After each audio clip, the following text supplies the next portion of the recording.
Rupert Kemeys. Oh, hey, how's it going? Good. How are you? I think pretty swell. Fantastic. Welcome. Welcome Pop sock. to episode 5 Good. of THEFRIDAYSHOUT.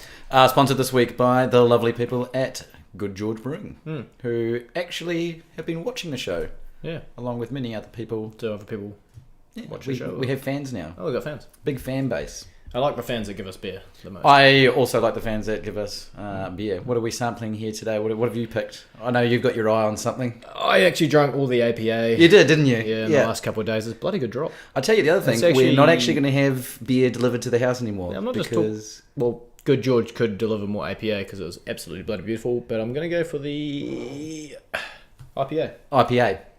How's your week been, mate? 5.8%. Jeez. It's quite strong, isn't it? It is, Our week's been good. Yep, that's good. Obviously didn't exchange memos on the costume department, but Shit. still look good in blue. You suit blue, Thanks, mate. which I like. So, yeah. Following on from the last episode, fantastic Want a beer? You episode. want a beer? I would love a beer, mate. I would love a beer. Nice. Following on from the last episode, episode 4, getting closer to election time. Everyone, hope you're registered to vote. And if you want to see some great pour, if you want to see a great pour, tune into the show. And if you want to see some great tips around the housing policy of New Zealand, then tune into episode 4. Is it? Mate, that's... Well, look, you know, some people... Nose grease, apparently, is one of those... I think that was just a trick they taught me in university that was kind of stupid because always fell for it. Well, that was terrible. It was, indeed. Hey, we spoke, episode 2, around making money. Was it episode 2? Episode 3? Can't remember. We've had so many episodes. Yeah. Around making money in property. Yeah. Talking about investments, investing in property, Mm-hmm. using your first home to leverage off and then buy an investment property, get on the portfolio ladder, so to speak. But one of the things that we were just talking about before, of course, was, well, once you've got that plan and you've got that investment plan, how do you safeguard that? You know, what kind of securities should you have in place? And you brought up a word which we haven't heard in a while, and that is recession. Oh, no one likes that word, do they? No, they don't. But you would, and you started, correct me if I'm wrong, you started your career in real estate in our global financial crisis, didn't you? Started around that time? Started in 2007. Yep. In January, and it kind of crashed in June. Mm-hmm. So I remember starting in January, and all the real estate agents were telling me how good it was going to be. It's going to make heaps of money, and then 6 months later, they tell me to get the hell out of real estate because you're never going to make any money. Big drop off in staff numbers in real estate in those days? A did it little steady bit, out? just more drop off in volume of sales. Yeah. It's just ridiculous. There's nothing selling, and geez, the houses would hang around for 4 or 5 months on the market. Yeah. Everything prior to that was selling in 7 days, 14 days. Yeah. Golden days to absolutely rubbish real fast. Yeah. And a lot of people in those days as well that would have been... in your experience, were there a lot of investors that had bought or overcapitalised on those investments that were then caught and had to get out of those properties more quickly because of that recession? Or was it more your mum and dad that were, losing on the family home? Or Yeah, a it was your mum combination and of dad both? investors, kind of first-time investors. They were buying houses and back then in areas for, say, $600,000, and they were returning $400 a week. Just like the fundamentals we talked about didn't make sense. Yep. Then the market turned as well, and they were paying 9% interest on those properties because they were all banking on the capital gains. And we've talked about the long game quite a few times. Yeah. So they didn't have any long game. They were just thinking, oh, well, great, buy this one for 600, then next year it's going to be worth 660. Yeah. Truth be told, it was 540, and then made it pretty hard for them. Yeah. Terrible times. It was horrible to be in real estate. It was great to learn real estate in those times. Yeah. But many people did not have any plan in whatsoever. place. They just went capital gains. Yeah. Yeah. Because my friend told me, buy a house, capital gains, would be great. Yeah. But if you don't sell your house, you don't get capital gains, and then And does that go again on the emotional process of buying a home, and both when you're buying it for a family and when you're buying it for an investment property as well? Wow, that's good beer. It is fantastic beer. That's actually brilliant. I like this. Good, George. Keep it coming. Absolutely. Yeah.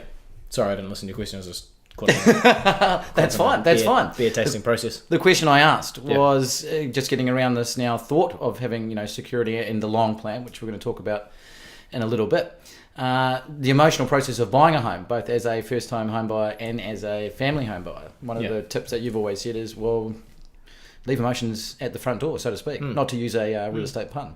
It's just quite fueled by greed, and you can see it in the marketplace at the moment. It was more... Well, that's a good point to bring talk to me through that in the current marketplace at the moment. Yeah. And are you starting to see those greedy tactics that would have... It's not like a sole person being greedy. It's not like, I'm going to take everyone's money, but it's just like they see an opportunity, they think it's an opportunity, but they didn't listen to the Friday Shout episode 2 to 4. And then they just go out and buy something and then absolutely regret it later. It doesn't make sense financially. Or they get lucky. They bought it 9 months ago now. And in Wellington, or in Auckland, and they've made $100,000 and they think they're an absolute hero in real estate.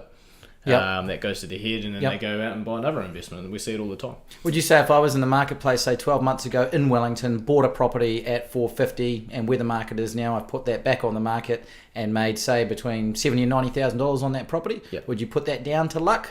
Or would you put that down to the market? It's not luck. It is luck, because you could be in the market for 10 years and not see any capital gains like you previously have been. We're talking about heads growing though when that happens, and I don't think, even if you didn't own a property, like, your head would still be big, Chip. You're an arrogant person. So. Well, you did compare me to Mike Hoskins last week as well, so thanks for that. That was great. Had some great feedback on that.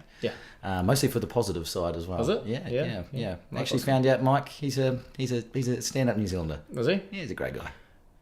What about those 4 photos that were on his Instagram page? Well, it feels like he is kind of copying your styles. It feels like he's copying my styles a little bit. I mean, he's obviously a fan. He obviously tunes it. Okay, so going back to what we said before, so recession. Now, and as far as real estate cycles go, you would say here in Wellington that we're probably in a good position on that cycle. How long we've got in that cycle is yet to be determined. But what are the things you should be doing to protect yourself in the event that we do go through something similar to the last global financial crisis? Well, probably the biggest thing that you need to think about is cash flow. If you've got a lot of cash coming in, and what I mean by cash flow is not just a lot of cash in the bank, so you don't have $100,000 in the bank, but it means that weekly wage coming through. It could be a wage from your job, it could be a residual income from an investment. But as long as you've got a lot of cash flow coming through, you'll be okay, because say if your interest rate, like at the moment they're at say 5%, they go up to 9%, you can still hold that property. And there's a lot of people out there at the moment, not saying they're doing anything wrong, it's just we want to do an episode today just about being very safe, because there's no fun in losing a property once you've worked that hard to get the deposit and all that kind of stuff. But there's people out there buying $1 million home with a 10% deposit. Okay, and they've got a $900,000 mortgage at 5%. That's $900 a week. It's a hell of a lot of money. You lose your job, what are you going to do? For sure. So it's just like running through, and that's what I've always done in the last 10 years when I'm buying investment properties, developments, all that kind of stuff. As I run through, say if I was in an absolute disaster and I lost my job, everything went to absolute shit, could I still pay all my outgoings? And the answer is always yes. Then I'll do something. I'll do another development or another subdivision or whatever. And as part of that as well, living, because you always used to say to me, the first piece of advice you got was it not to live outside your means? Outside your means. So to speak, yeah. So, I mean, that's pretty self-explanatory, isn't it? That you should... Yeah, it is. Well, you see a lot of people as well, they're ticking up massive, new cars, they're ticking up this, It's mainly for their ego rather than actually they want it. But, you got to be able to afford that as well, like, say, buy stuff with cash, like these good Georges. How much do you reckon one of these would set you back? Well... Mate, I'd pay a premium dollar for this. I'd say $15 one of these bottles. Great beer. That'd be about a market. Great beer. So something like this, you want to save up $15 before you buy it. You don't want to have $1 in the bank and then finance $14, because this will be gone pretty fast, and then not a good investment, is it? You'd be paying off your good George for another few weeks. So. You'd be locked into a serious contract that you don't want to be locked into. You don't want to be locked into. Speaking of being locked into things though, so let's say for example I'm Chip the first time home buyer, and now I'm Chip the investor. When you talk about security in terms of long term planning, are you talking about insurance? Are you talking about financial advisors, like talking to a financial advisor, talking to an accountant, or when you say about having a plan, what kind of variables are you talking about within that plan? Like, what should I be doing to make sure that if I do lose my job, or if the hurricanes come here and touch on wood they don't, and shout outs to all those that are going through some hard times over there. But what are the fundamentals I should be doing to make sure I'm protected? I think the way you look at it as well, unless you're an absolute billionaire. Yeah. Okay. The main outgoing in your life will be your mortgage on your family home. Yeah. Okay. I think if you go back to episode, was it 2, Yes. part 1 of Making Money, or episode 2, 3, somewhere in there. Watch them somewhere all. around there. They're great. Watch them The all. DVD box set's coming out very soon. But if you go on those fundamentals, your investment properties shouldn't be costing you any money anyway. Yeah. Okay, so that's fine. So if you lost your job, but you just really got to worry about your family home, because how much is they going to cost you for to live in that family home? That's when most people get hurt. Yeah. They don't actually think of that. They go, oh, that's a living cost. They lose their job, and then that's the money that actually hurts them, because you can't obviously rent out your house if you're living in it. Yeah.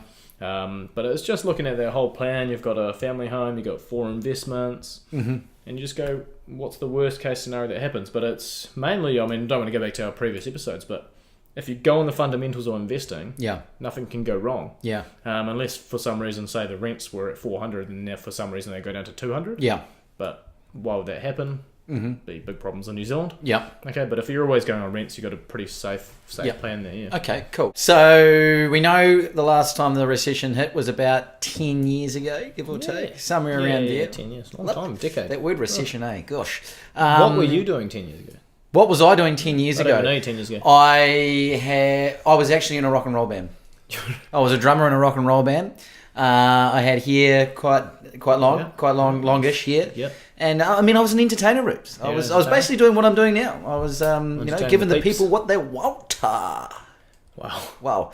But there was a recession on, and I tell you one thing, I wasn't doing. I wasn't buying a house because you I do was that. What they want. Yeah, don't ever do that. Don't do that again. No, Okay, well that's cool. Maybe We're gonna try something. Always try something once, as they say. Hey, I did it twice, but yeah. Did I do it twice? Yeah. Well, you told me to do it the second time. Yeah, I know, but you try it once. Recession. So we're in the recession. It's 2007. I can't buy a house because I'm too busy spending money on my hair. Yep. But let's say hypothetically, it's 2017 now. Things are going good, but let's say we went into that situation, okay? All of a sudden, now you said it before, my house rents go from say 400 to 300. There's a dramatic drop down there. Although there's never been in the past a drop in rents. Really? No, there isn't. No. They don't always stay stagnant. There's never been a massive drop in rents because when people aren't buying, they have to go somewhere, don't they? So they have to rent. So if the rents don't drop, is it just purely a situation where the interest rates go up and I'm stuffed because I've... Well, it's not always just the interest rates. So it could be a lot of different factors that go on, but something big happens across globally. Yep. Then which affects the market and the prices reduce a little bit. Yep. Main thing that goes down is volume of sales. Okay. So it's harder for you to sell your house because we put your house on the market and you think it's going to take 2 weeks and it takes 6 months. And that in turn drags the prices down. Drags the prices down because it just, say if me and you both put a house on the market. Yep. Who's more desperate to sell? Yeah. Because we've got, there's only one buyer for both of us. And we're like, well, 590, 580, 570. Yeah. So buyers have more opportunity out in the marketplace. Yeah, it's just the buyers, sellers kind of market. Yeah, exactly. Yep. So so that happens. Yeah. So then, do I normally lose more equity than what I would lose rental opportunity? Oh, big time. Yeah. So, and if I'm losing equity opportunity, is that when it's alarm bells time to sell? Yeah. Or do you grit your teeth, bear it, and try and get through it? Yep. Good sneeze, Mike. You grit your teeth. You grit your teeth and get through it. Yeah. Yeah. I mean, there's no point. There's not. Why would you want to sell? It's just like the stock market as well. When the stock market drops, all the suckers sell. Yeah. So they all sell. They crashes it down, and then who buys it? Yeah. All the big investors come in and go, cool, everyone's sold, we'll buy that. We know that the cycles come through and we'll buy it all. But what about the people that say, well, I wasn't in that position because, I couldn't, I had to sell. You had to sell? Yeah. Yeah, well, that's just tough titties. So do those tough titties go back to the fact that if you'd had what I'm trying to get at is what would the right safety plan be? Yep. Or does it all just come back to that magic scenario where you should have just bought it at the right price? No, it's just like we talked about. You got to go on fundamentals, and you got to think worst case scenario. People think right now. Yeah. I'm buying a house for 900,000. Yeah. Or say $1 million. Yeah. Okay, like we talked about before. Buying a house for $1 million. It's my first time. Mm-hmm. Big money. Yeah. $1 million. I've got a 10% deposit, so I can borrow $900,000. Interest rates are 5%. Me and my partner. Yeah. We're going to split that. It's $450 each. Which makes $900. Nothing's going to go wrong. Yeah. Yeah. But you got to look. Let's be honest. Oh, the partner leaves. That's $900 for yourself. Yeah. Okay. And then you go, oh wow, and then I lost my job. Yeah. So I've got no income. Mm-hmm. Oh wow, the interest rates went up 5%. So that's $1,800. You got to think about these things and go, what's the worst case? People don't think like that. But that's what I'm saying, is that you've got to have that absolute worst case scenario in your head and go, I can handle that. Yeah. Because if you don't have that, then you're going to cause yourself a hell of a lot of stress. Yeah. Of course, there's a little bit of risk there. Obviously, that's not going to happen. Hopefully, your partner doesn't leave. The interest rates go up. That'd be a hell of a time. That would be. But it's not all going to go like that. But you'd be drinking a few good George brews if that went all down. I'd tell you that much. Drinking a lot of them probably. And you'd probably be, well, I mean, I don't know if you'd be enjoying the whole life side of things too much, but you'd be enjoying the drop. Yeah, you would. Would there be... Were you going to ask me a question? Did we just have a moment when we both... No, I was just laughing at you saying that you've been alcoholic if your partner left you for the interest rates went up. Ow. Moving right along. I was going to ask, are there any variables in the current marketplace, specifically for Wellington, I don't want to talk about Auckland too much, specifically for Wellington, where the property market could decrease in the next 12 months in terms of volume? Yeah, well, Auckland's already going. You don't want to talk about Auckland. Auckland's already going down a little bit. Well, we can talk about Auckland. I just thought, you might want to focus on... We can start with Auckland. Come on. Auckland's going down a little bit. They've been increasing for the last 6 years now. Yep. So it's about bloody time to be going down. There's been a lot of speculation up there. Yeah. But they've still got the same fundamentals in terms of their interest rates. Everything's pretty solid. The immigration's good. Huge election coming up in terms of immigration policies and all that kind of stuff. Yep. So that'll be interesting to see what happens there. Yep. Wellington, though, it's only been going off for about a year and a half. Yep. I don't believe there's going to be massive capital gains in the next 2 years. There are some saying that Wellington at the moment, cooling off. It is cooling off. Yep. Yeah. It's been cooling off probably for the last 3-4 months. Yep. But cooling off is good in my opinion. Yep. A year ago, we were going up 30% a year. Yep. In Wellington, it's ridiculous. So some say that it's cooling off, and then yet some, as I said, buying a property this time last year, putting it back on the market and making $50,000-$60,000. Yeah, it just depends what suburbs you're in and all that kind of stuff. There's always growth areas, no matter what the market. But yeah, so Wellington's just consistently going, and that's what we'd like to see. And it's going to go back in terms of all the trends that I've studied in the past. I believe that Wellington's just going to keep going at 1 or 2%. Yeah. Auckland's probably going to dip down. So yeah, good time to buy in Auckland in a couple of years. Good time to buy in Auckland in a couple of years. We've been talking about fundamentals to stick with, but go dabble in Auckland in 2 years. That'd be pretty good. Because it'll be it'll be a devalued market in comparison. Yeah, a to little bit now. devalued, but at the same time, everyone's going to be pretty. Auckland's going to be horrible for years, and it always picks up and goes again. There's been a lot of people, or a lot of investors, property investors coming out of Auckland, and fueling the sub regions as well. Do you think that's been a little bit? I think everyone's been spreading. You do hear that a lot amongst the real estate chat. Absolute fucking bullshit. But wowza. Yep. Yeah, well, it's just. You know what they're like. Yeah. You know, like one Chinese person buys a house and all of a sudden you got the whole of China buying houses. Yeah, for sure. Yeah, it's not true. So you don't think that any of so let's say the growth of Wellington as a property market, what would that be heavily fueled by? Just the purely, same fundamentals. Exactly the same cycles we've been going through. More people want to live in Auckland than they do Wellington. Yep. Yeah, congratulations, you worked it out. So going back to the point of this then, which is the recession plan and safeguarding that plan, then most real estate cycles, what would the average cycle be? Between a boom cycle and a bust cycle, 8 years in New Zealand, 9 years in New Zealand? Most people want to agree with me here because they're probably from bloody Auckland. Yep. But yeah, 20 years. 20 years? Yeah, boom crash. So there's a bit of a difference there, isn't there? Because I've again going probably back to those media. 1987 was the last big one. 1988, 1987, and 2007. Yep. So 20 years. Yeah, Auckland went down a little bit in 2000.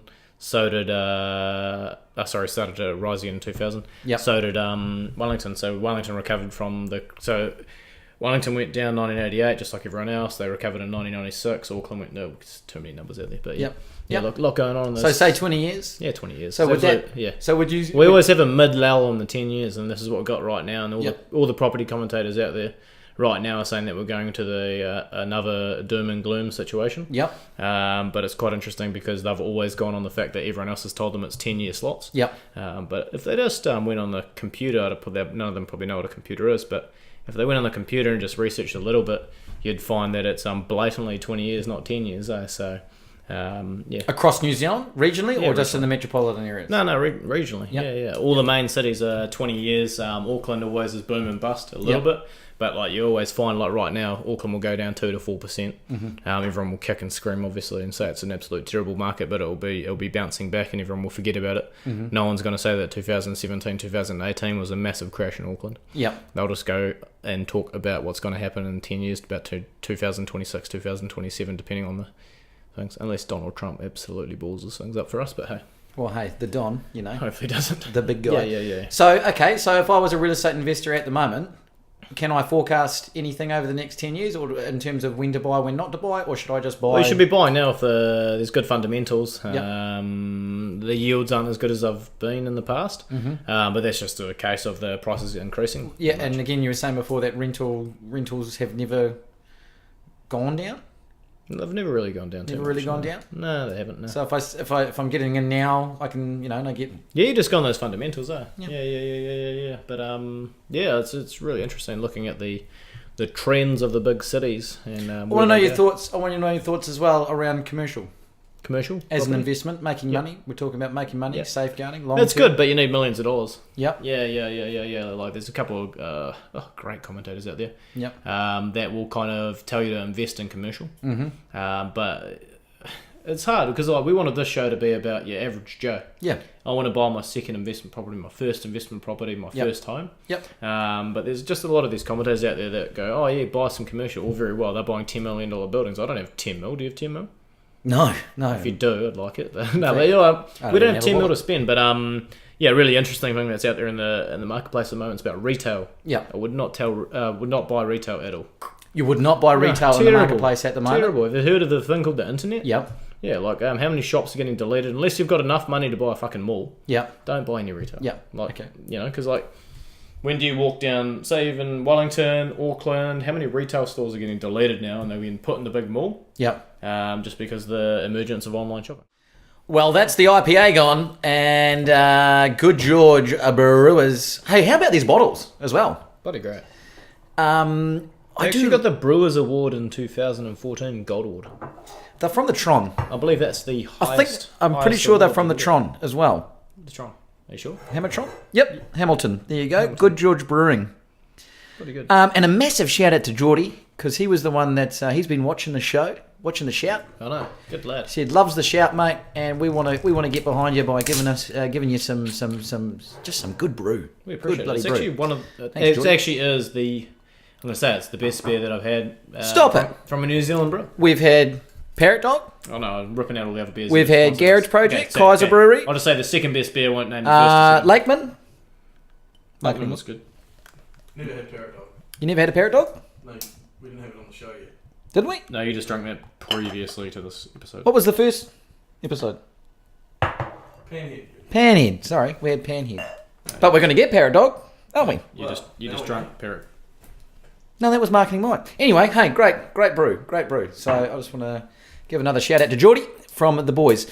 We're talking about commercial. We're talking about risk management when it comes to your property portfolio. We're talking about recessions. We're talking about the long-term goal plan. I posed a question to you. You made a very, very good point, Rupert, about the fact that, when you're getting into commercial, you've got these big malls now that are, they're sucking the life, aren't they, out of a lot of the local CBDs. Yeah, they are. Thinking about the mum and dad investors out of shops, it's just sad. Well, that was, for me, I grew up in New Plymouth and Devon Street East, that was the main hub, the main centre, so to speak, still very much the main centre, even though there's a couple of big franchises around. But we've got Centre City. Would you call it a massive mall? I'd call it medium-sized. Medium. But take Lower Hutt, for example, as an example. Complete disgrace. And it's no secret. It's been publicised in the local media outlets as well that there is a problem in the CBD that we do need to face. Yeah. You reckon? Yeah. Well, I do. Yeah. How do you go about doing that? Fixing it. How do you go about fixing the problem? How do we help the commercial owners, the families, the landlords that own property at the moment that have just had very, very, very high vacancy rates most likely because of them all? Big question. Big, huge question. I'm putting a lot on you here, mate. It takes me back to it's opinion based. This is a podcast. It's takes me opinion back based. to when I was about 8 years old with the producer Mike Lamb. Just Big marketing Mike. Yeah, big marketing Mike. We used to go down the CBD of Lower Hutt quite a lot. I love that city. Still do love the city. We used to go down there with all our friends. There used to be shops everywhere. Down with these couple of main streets, High Street, Queens Drive. There you go. Yeah, and we used to roam around there. It was great fun. There's subways there, there's time zones, movies, everything. And then, for some reason the council decided it'd be a great idea just to park the biggest mall, biggest atrocity that anyone's ever seen. Right in the middle of the city, and it just sucked the life out of it. And it's one of the biggest disappointments that I've seen. Can we save Lower the Hutt? city I love? Can you save Lower Hutt? Yeah, you can save it. Yeah, you can save it. What do you do? What do you do? Is it a reflection on leadership? I think where you start though, Chip, is because it's easy to say, yeah, it's an atrocity and it's horrible and all that kind of stuff. But I think you got to go back to Ray Wallace, who's the mayor. I've read his 5-year plan of Lower Hutt. Absolutely superb. Yep, it's great. Yeah, and he gets a lot of stick as well because it's hard being the mayor and you got to make all the decisions. Of course it is. But at the same time, he did amazing things for that 5-year plan. But I think he didn't look at. I know it's easy for me to pick, and he'll probably prove me wrong if he watches this because he'll send me something that he's going to do. But he didn't think about the actual. Always welcome on the show too. Always welcome. Yeah, he's always welcome. Ray Wallace, great guy. Didn't actually think about the commercial landlords down those streets. So we're talking about High Street, Queens Drive. It's like anywhere around New Zealand outside of Auckland, Christchurch, and Wellington. Those areas that have a massive mall and they don't have any kind of feel in those other streets around it anymore because there's no one there. But there's simple plans you can put in place in terms of incentivising tenants.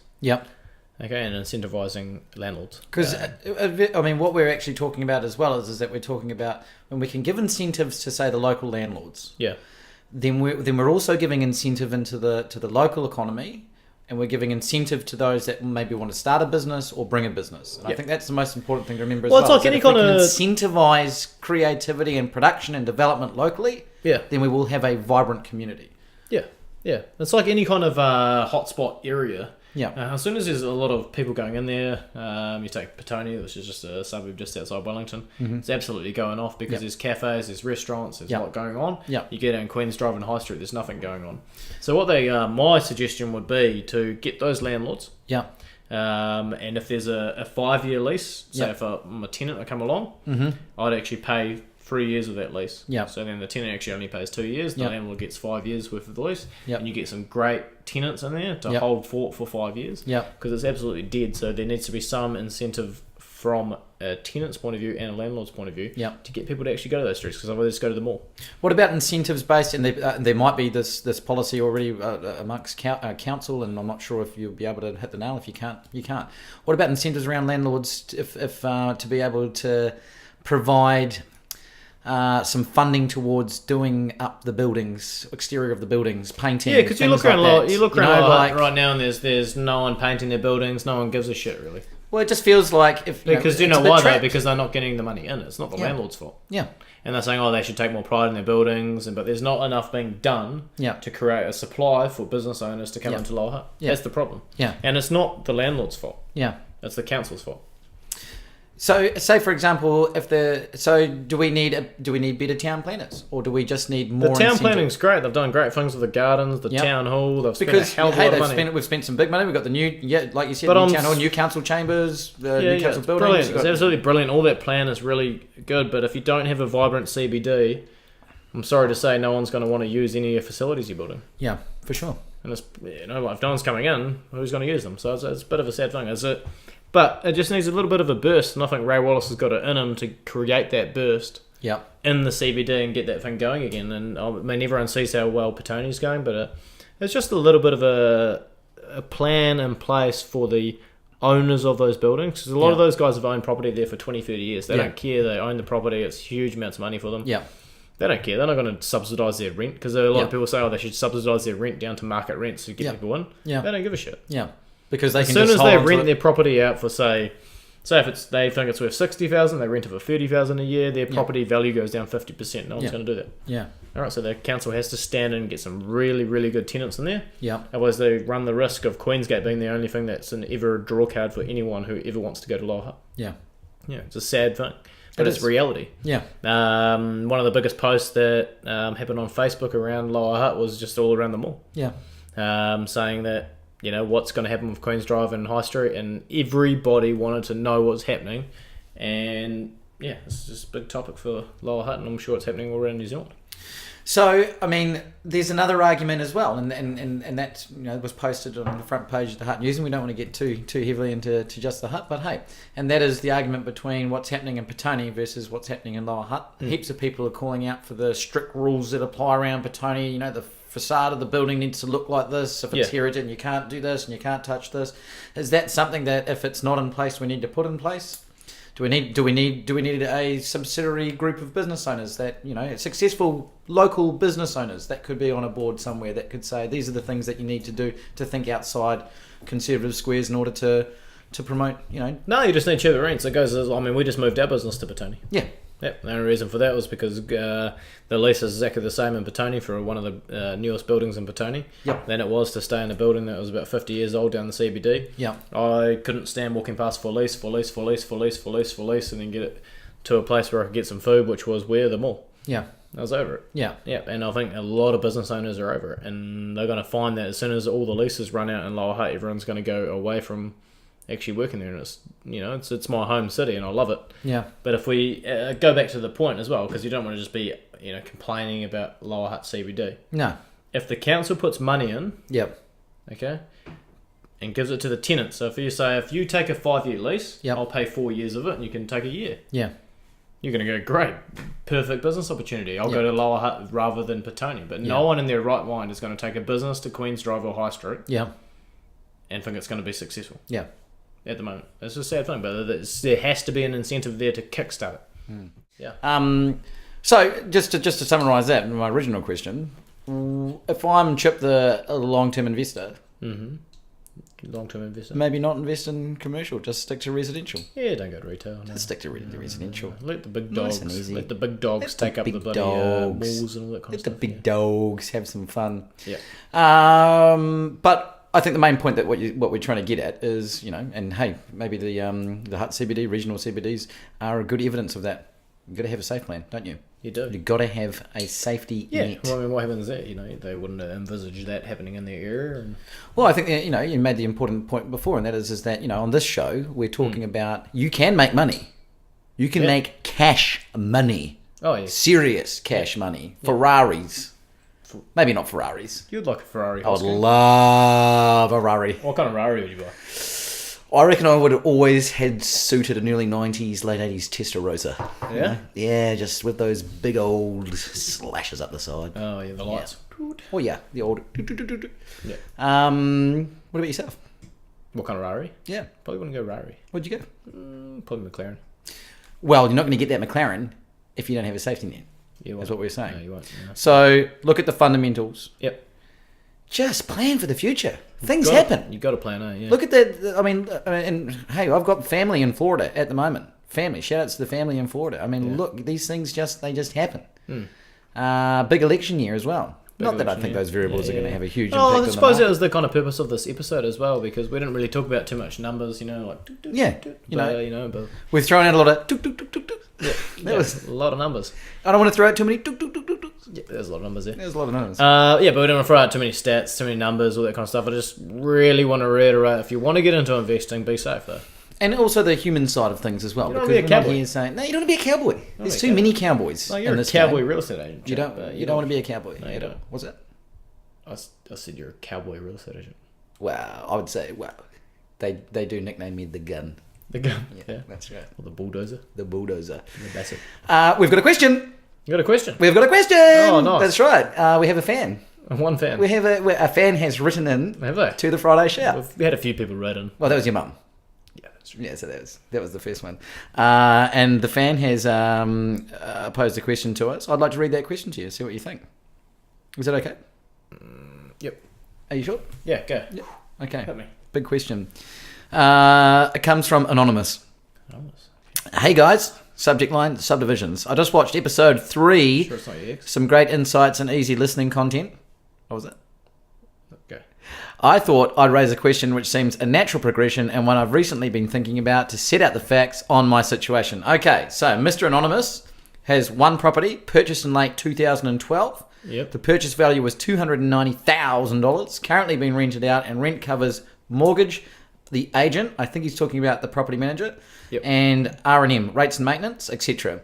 The current value is roughly $425,000. The property is 1,000 square metres. Yep. I'm interested in subdivision because he's obviously got 1,000 square metres, but I haven't had much exposure to the process and thought you guys could provide an insight.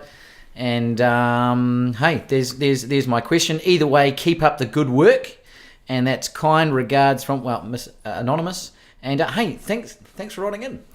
So we're talking about subdivision. We're talking about I've got 1,000 square metres. His property's gone up in value. He's covering his rent. He's done all the fundamentals. He's obviously watched the episode 3, episode 2, and now episode 5. I suppose I'm not an accountant here, so Yep. I can't give tax advice. Yep. But if you look at that purchase, it was in 2012, was it?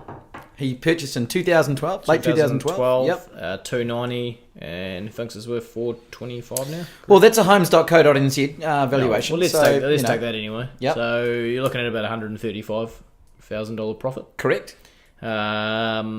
If his intention was to buy that home and then invest and hold that, Yep. and then he sold it now, Yep. he'd make that $135,000 clean Yep. profit. Nice. So he wouldn't be paying tax on that because it's pre the bright line test and all that kind of stuff. It was more than 2 years. For sure. So I suppose what he has So he could sell that house. with tax free. So I suppose what he has tax-free. to ask himself is, can he make that amount of cash out of the whole subdivision? Yep. Which I guess the answer to me would be, just running figures in my head, unless you can get 3 or 4 off it, would probably be no. Okay. Yep. Probably wouldn't make that out the end of that. Yep. Talking about your 20%, what much most developers want to make. Yep. He might make it, but to me the tax-free profit would be the easiest way to go there. Yep. Move on, buy something else if he wants to get down the Yep. subdivision Yep. path. But I think there'll probably be an extra episode we could do later, subdivisions. Well, it raises a very good point in terms of development. That'd be hard. There might be 2 or 3 episodes, though. We could split that. developments. Yeah, you probably want a good couple of good George Brewing. But if the guy emailed in, he wanted to email again, give us a little bit more details about Yeah. how many sites you can get on it Yep. and all that kind of stuff, I'm more than happy to. Well, he might be early on in the process. He might not Yeah. know that, and he might want to find out how many sites you can do. And if that's the email case. us back and we can do it. But my first thoughts of those numbers thrown out, I'll be taking that cash profit Yep. and reinvesting into some rental properties for the long game. So Anonymous, take your profit, Yep. put that into maybe 2 properties because you'd have quite a nice little tasty profit in there, maybe 2 or 3. over the Yeah, long 2 or 3 term. properties, but I think that what you've got there is an easy property to sell to someone who wants to do a subdivision. For sure. Yeah. So sell it on that basis. Yeah. They want to do a subdivision, take the profit out of it. Because when you start talking and then subdivision reinvest it. for and reinvest resale, it. It's an interesting one though, because if you bought that today at 290 and want to do a subdivision, that's a great purchase. buy, But great if buy. he didn't intend to subdivide it, Yeah. he might have, just to get technical, if he's claimed GST and all that kind of stuff on it already as a business, then yes, he probably would want to subdivide it. But For sure. email in a few more little Email in details. some more details. Yeah, more details. If you're watching this Anonymous, Yeah, we can email work in it out some for more you. We details. can work it out for you. Go the right way. Because it seems to me that there's obviously some we need to dig the dirt, We did. so to Dig the speak. dirt. Yeah. Dig the dirt. Hey, you know why I love this episode so much, Roops? Why? Caring for the people. Caring. Yeah, Caring yeah. for the people. Safety plan. Safety plan. Yeah, exactly. Get some life insurance.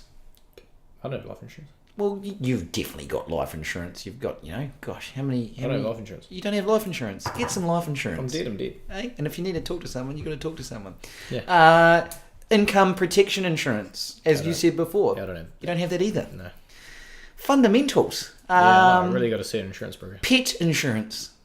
Okay. I don't have a pet. Well, hey, think about it. Squibbles the dog. Squibbles. He squibbles. What's your dog's name? Macca. Macca. How big is he? I'd say he'd be 2.3, 2.4 kilo now. It's like Paris Hilton's dog. Put on a lot of weight. Cool. Don't Anyway, I don't know why you're talking about insurance, but Well, I'm talking about you've got to have those plans. oh, you've got to have those things. If something is to go wrong, you've got to Exactly. have those plans. Yeah. Fundamentals of real estate investing. Oh, yeah. Much the same way as fundamentals when it comes to plans. No, If exactly. that makes sense. Yep. Hey, once again, I want to thank you for a fantastic episode. Thanks. And I'd also like to give a huge shout out. I do like that. I normally don't rave about the beer that much, but Well, I know. George's- Normally we keep it to the I really bloody topical like it. topics, but I really like it. Mike, do you want to? We really went into it. Where's Marketing Mike? I think he could come in for a little bit. There you go, mate. That's great. How you finding that? That's good. Yep. Mike and Mike. What are you drinking? Are you drinking the IPA? Oh, what are you guys drinking? And what are we Marketing drinking? Mike normally doesn't actually like the beer that much. He's a bit of a fussy kind of guy, and he very loves true. the good George this Very week. true. Absolutely hooking into it. He Very actually took true. one Very true. before one of the bottles. Yeah. I think he's also snuck one into his bag that he's probably taken home on the bus later on with him. Marketing Mike. Anyway, well, here's to the next episode. Here's the next episode, episode 6 coming out. And once again, Rupert Kemeys, as always, a pleasure, never a chore. Cheers.